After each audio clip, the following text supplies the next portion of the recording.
Bu gün sizi çox uzağa deyil, cəmi 25 il əvvələ 2001-ci il aparıram. Bakının Yasamal rayonunda bir mənzilin qapısı açılanda bütün ölkənin qanı donacaqdı. Bu, İqor Şerbakovun qanlı süfrəsinin sonu idi. Hər şeyin kökündə isə qaranlıq bir nifrət dayanırdı. İqorun gənc yaşlarında yaşadığı uğursuz sevgi, qadınlar tərəfindən rədd edilməsi onu bir manyaka çevirmişdi. O, intiqamını tanıdığı qadınlardan deyil, Bakıya ruzi dalınca gələn tənha xarici qızlardan almağa başladı.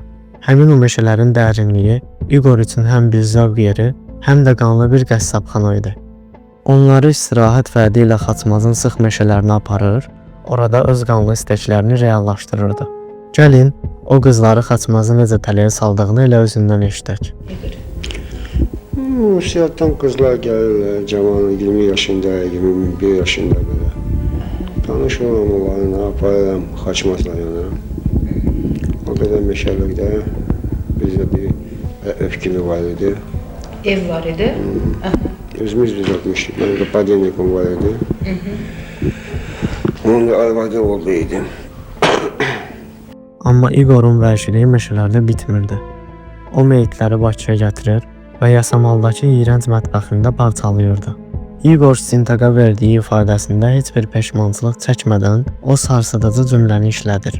Hər şeyi o ət çəkən maşından keçirirdim. Təsəvvür edin, uğursuz sevgisinin intiqamını almaq üçün o gənc bədənləri metal bıçaqların arasında qiyməyə çevirirdi. İndi diqqətlə qulaq asın. Görün o, bu vəhşiliyi necə soyuqqanlı təsvir edir. Öldürürük.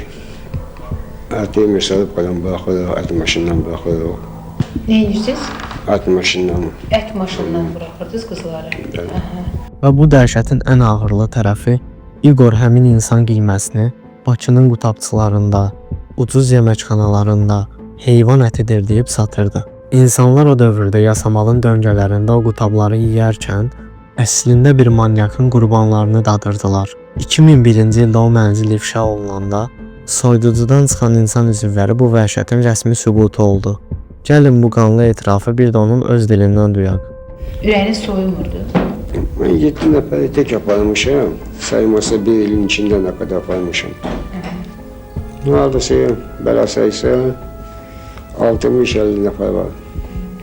2001-ci ildə həbs edilən İqor Şerbakov silsilə qətillər və kannibalizmə görə ömürlük azadlıqdan məhrum edildi. O hələ də Qobustandadır. Amma o dövrün şahidləri üçün 2001-ci il sadəcə bir təqvim deyil, insanlığın ət çəkən maşında üydürdüyü bir tarixdir.